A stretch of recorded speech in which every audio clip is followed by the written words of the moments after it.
और उसको किस प्रकार दबोच लिया सरकार, और एनआईए की टीम पूरी जांच कर रही है। और कोई भी व्यक्ति आतंकवादी गतिविधि में संलिप्त होगा, वो किसी भी बिल में छुपा होगा, ये एनडीए की सरकार है, ये माननीय नरेंद्र भाई मोदी वाली सरकार है, वो बच नहीं पाएगा, निश्चिंत रहिए आप। अगर ऐसी कोई बात थी और हिम्मत थी तो 18 में बोल के देखे होते। हम तो चुनौती देते हैं उनको। और अगर कोई आज बोले कि नहीं, जब ये सरकार टूट रही थी तो खुद ही तेजस्वी यादव बीजेपी के चरणों में बैठे हुए थे कि हमको ले लीजिए, हमारे साथ सरकार बनाइए, नीतीश कुमार जी को छोड़ दीजिए। और सब लोगों की सहमति से पैक्ड अनाज पर जीएसटी लगाया गया है, सब लोगों की सहमति से लगाया गया। कोई ऐसा नहीं है कि सरकार कोई चीज़ थोप दी है। जीएसटी काउंसिल का निर्णय था कि पैक्ड अनाज, सोफियाना तरीके से जिस अनाज को हम प्रस्तुत करते हैं वैसे अनाज पर जीएसटी लगाया गया है। नमस्कार, आप न्यूज़ 4 नेशन देख रहे हैं, मैं हूं आपके साथ वंदना। बिहार बीजेपी के कई ऐसे लीडर जो हैं वो जो आरोप लगा रहे हैं कि हम बिहार में रहकर महफूज नहीं हैं। हमारे साथ बात करने के लिए हैं श्रम संसाधन मंत्री जीवेश मिश्रा। कैसे देख रहे हैं, क्या आप भी महफूज नहीं हैं बिहार में? कौन बोला है महफूज नहीं है? हम खूब महफूज हैं और सब लोग महफूज हैं। बिहार का अंतिम व्यक्ति महफूज है। सरकार एनडीए की है और सरकार मन से माननीय मुख्यमंत्री जी, माननीय उप मुख्यमंत्री जी के नेतृत्व में काम कर रही है।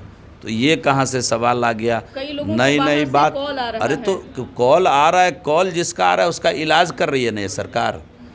2014 के बाद इस देश में कोई भी आतंकी घटना घटी है क्या? हम तो यही तो खासियत है इस सरकार की कि जो प्लानिंग करता है, प्लानिंग के समय में ही हम उसको धर दबोचते हैं। पहले तो प्लानिंग हो जाती थी, ब्लास्ट हो जाता था, लोग हाथाहाथ हो जाता था, उसके बाद आप लोग भी जुटती थी और उसके बाद सरकार भी जाती थी देखने की कितने लोग मरे और क्या हुआ। आज तो जब ये कुछ हिलता डुलता है आतंकवादी गतिविधि में लोग, सरकार का रडार और हमारी एजेंसी इतनी तगड़ी है कि उसको धर दबोचती है। कितना गोपनीय तरीके से लगा हुआ था आपको पता होगा यहाँ, और उसको किस प्रकार दबोच लिया सरकार, और एनआईए की टीम पूरी जांच कर रही है। और कोई भी व्यक्ति आतंकवादी गतिविधि में संलिप्त होगा, वो किसी भी बिल में छुपा होगा, ये एनडीए की सरकार है, ये माननीय नरेंद्र भाई मोदी वाली सरकार है, वो बच नहीं पाएगा, निश्चिंत रहिए आप। जिस तरह से तेजस्वी यादव ने नित्यानंद राय पर आरोप लगाया और उन्होंने कहा कि हमारी उनसे बातचीत हुई, उन्होंने कहा कि हम अपने पार्टी में हमारा पार्टी में मन नहीं लग रहा है, हम आपका पार्टी में आना चाहते हैं। अरे एक बात बताइए, 2018 में उन्होंने कहा कि उन्होंने बताया था, ये 22 है, 4 बरस तक तेजस्वी जी के मुंह में दही जमा हुआ था क्या? जिस समय बोला उसी समय डंका पीटना चाहिए था। तेजस्वी यादव जी और उनके परिवार यादव समाज को प्राइवेट लिमिटेड कंपनी बना के रखे हुए हैं और यादव समाज राष्ट्रवादी समाज रहा है। उसको आज माननीय नित्यानंद राय जी के रूप में राष्ट्रीय नेता दिख रहा है। वो राष्ट्र में उनकी लोकप्रियता बढ़ रही है, बिहार में उनकी लोकप्रियता बढ़ रही है। इस बात से ये तेजस्वी यादव और इनके परिवार को घबराहट हो रही है, छटपटाहट हो रही है। तो इसलिए 4 वर्ष के बाद आज मुंह खोलने का काम उन्होंने किया है। अगर ऐसी कोई बात थी और हिम्मत थी तो 18 में बोल के देखे होते। हम तो चुनौती देते हैं उनको। और अगर कोई आज बोले कि नहीं, जब ये सरकार टूट रही थी तो खुद ही तेजस्वी यादव बीजेपी के चरणों में बैठे हुए थे कि हमको ले लीजिए, हमारे साथ सरकार बनाइए, नीतीश कुमार जी को छोड़ दीजिए। तो इस बात को कहाँ तक सच मान लिया जाए? ये अनर्गल प्रलाप है, राजनीति का अनर्गल प्रलाप इसको बोलते हैं। किसी प्रकार हम सुर्खियों में बने रहें, किसी प्रकार आप लोगों के बीच तने रहें, इसके लिए ये सब राजनीतिक अनर्गल प्रलाप है। ये उनको करने दीजिए, उनको खूब शोभा देता है। बिल्कुल, निश्चित तौर पे महंगाई को लेकर विरोधी पार्टियां जो है वो प्रदर्शन कर रही है, राजभवन मार्च कर रही है, कैसे देख रहे हैं? कैसी महंगाई? महंगाई तो कब नहीं था? 1964 में फिल्म रिलीज हुई थी, उसमें भी गाना महंगाई पे आया था, आज भी महंगाई पे गाना है।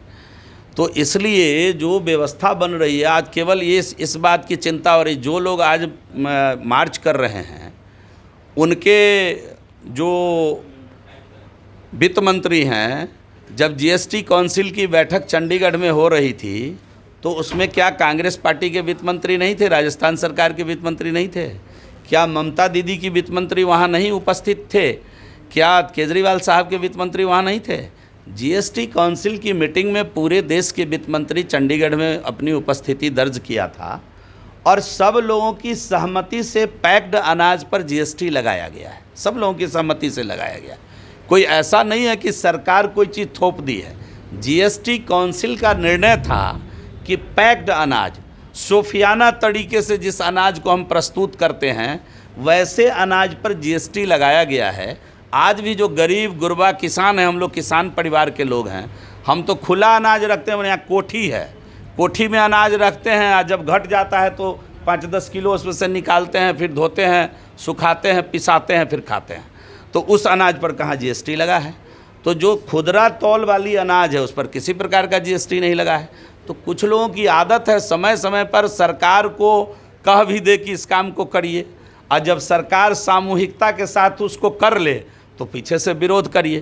तो ये तो कांग्रेस का चरित्र रहा है, दोहरा चरित्र। और अभी जो उनके साथ जो लोग बैठकर बीन बजा रहे हैं उनके चरित्र में भी बदलाव हुआ है, तो वो जाने, उनका काम जाने। जनता सब बात समझ रही है, जनता कहीं सड़क पर नहीं है। जनता को आज का विकास भा रहा है, जनता को देश का बढ़ता हुआ कदम अच्छा लग रहा है, जनता को देश के प्रधानमंत्री जी का आत्मविश्वास अच्छा लग रहा है, जनता को सबका साथ सबका विकास अच्छा लग रहा है, जनता को सब में विश्वास अच्छा लग रहा है। और जनता खुद सब प्रयास कर रही है कि यह देश 2047 आते आते दुनिया का सबसे शक्तिशाली देश में किस प्रकार स्थापित हो। तो इसलिए छोटे मोटे हर एक तकलीफ़ को जनता भी सहने के लिए तैयार है। जो दिग्भ्रमित करने वाले लोग हैं जो राजनीति में, उनका काम तमाम हो चुका है। बहुत बहुत शुक्रिया सर। तो आप सुन रहे थे क्या कुछ कह रहे थे संसाधन मंत्री जीवेश मिश्रा। इस खबरों बस इतना ही, बने रहिए न्यूज़ फोनेशन के साथ। धन्यवाद।